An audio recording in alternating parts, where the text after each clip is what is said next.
Hello, ladies and gents, boys and girls, people of all ages, sexualities, and identities, and welcome back to another Doctor Who review. And today's Doctor Who review is The Keys of Marinus. Apologies for the delay, but we're finally here.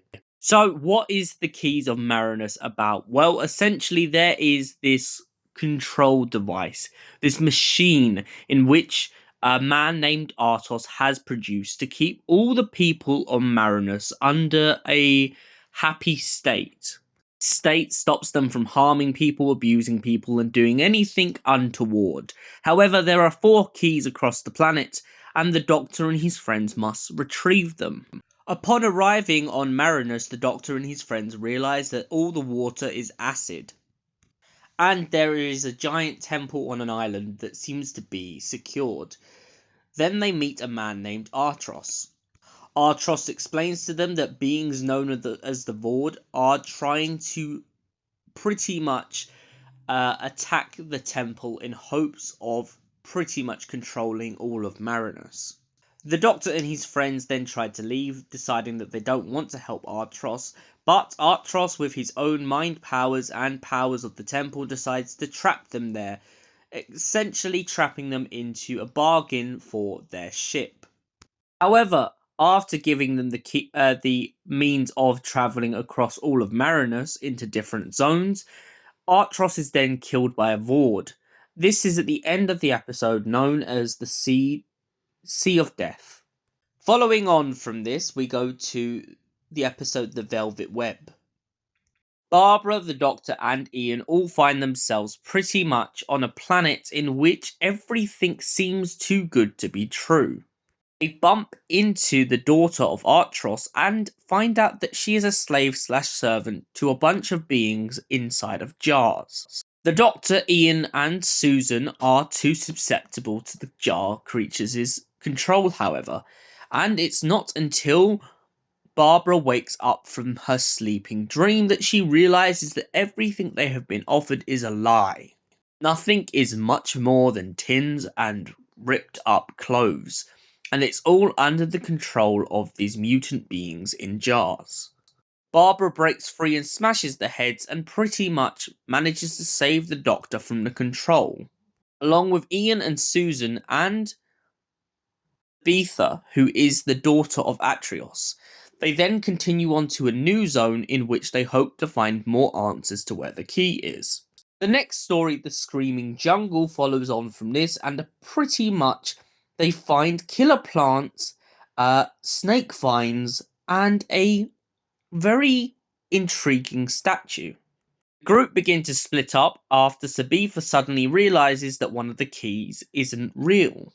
Ian and Barbara decide to stay behind as Barbara has already been trapped by the statue into some sort of temple, looking for the answers of where the key is. Ian stays behind to help her, but just in case she's not quite there, Sabitha and the rest decide to go ahead.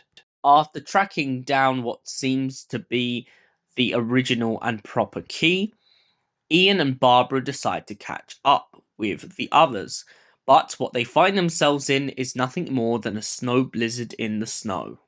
By episode 4, they find the snow has much more than just snow. It turns out that there are wolves. This episode is called The Snow of Terror, and they come into contact with a savage man who pretty much has been locking people up in the hills for his own means. Sends Sabitha and their friends off on an errand chase. Meanwhile, the Doctor is nowhere to be seen because he has gone a couple trips ahead. Ian, Barbara, and the rest of them manage to outwit this grisly man and trap him in a sense of pretty much vanishing and letting him be attacked by a bunch of knights from up in the hill. However, before this, of course, Ian, Barbara, Susan, and Sabitha and her boyfriend are all locked inside of the mountain after the grisly man chucks down the rope, so they have to come up with another means of getting out. Further along the line, in episode 5, The Sentence of Death, Ian is accused of murder, and it all turns out that a savage plot for the final 4th key in place as the key was about to be sold off to someone else. It's never stated who the key would be sold off to, but it turns out that the Doctor has to play lawyer in a game of Gambit. He begins to toil with Ian's life for the key. The Doctor then sends Susan and Barbara in to investigate, but when Susan and Barbara get too close to the truth, Susan is captured and left for ransom. The final episode, Keys of Marinus, pretty much catches up from where we left off in the trial. We must still prove if Ian is innocent, and suddenly it turns out that one of the people accusing Ian, of course one of the guards, was behind this the whole time. Two of the guards had teamed up to sell the key, and his wife was also involved. His wife has captured Susan and is holding her ransom, but after Barbara suddenly realizes that they never told his wife that they'd been talking to Susan on the phone, they manage to catch her out in the act and finally find out where the missing key went. This is all due to the other guard, who is still alive, pretty much trying to go back to the scene of the crime. The Doctor uses this to deduct that by doing this he would foolishly imprison himself in the art of the crime. After this, the group decides to go back to the centre of Marinus. Once they arrive back into the centre of Marinus, it turns out that Artros has been murdered and the Vord have been disguising themselves in hope of getting the last key. This is because they've already taken all of the keys from Sabitha, and Ian, Barbara and Susan must figure out how to outdo the Vord. Luckily, Ian starts to realise that the best way to do it is to give them a fake key, as he realises that Artrios is already dead. The Doctor and his friends begin to go in a panic as they think that Ian has given up the real key, but then when they realise he's used the fake key, they realise that the computer device is essentially going to implode. So they get out of the temple as soon as possible and the Vord are left to their own demise.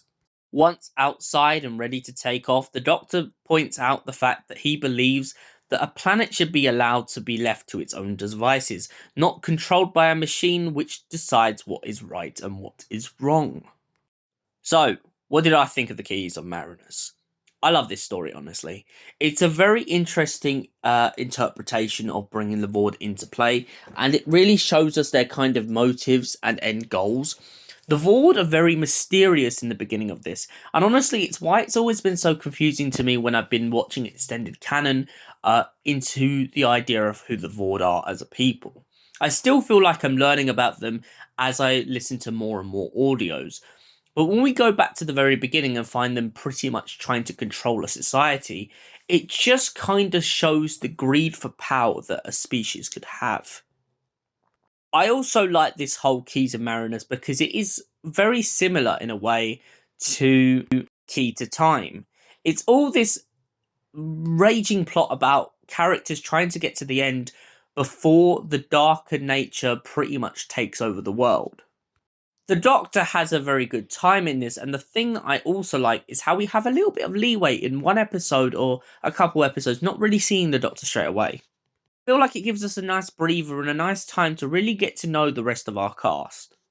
It also gives us a really nice backlight on exactly what Marinus is about, and I fully appreciate the Doctor's ending to this serial by him stating that the machine is a little bit too good to be true. The idea of it controlling the world, it makes it just as bad as the people it's trying to be protected from. For that reason, I give the Keys of Marinus a solid 9 out of 10.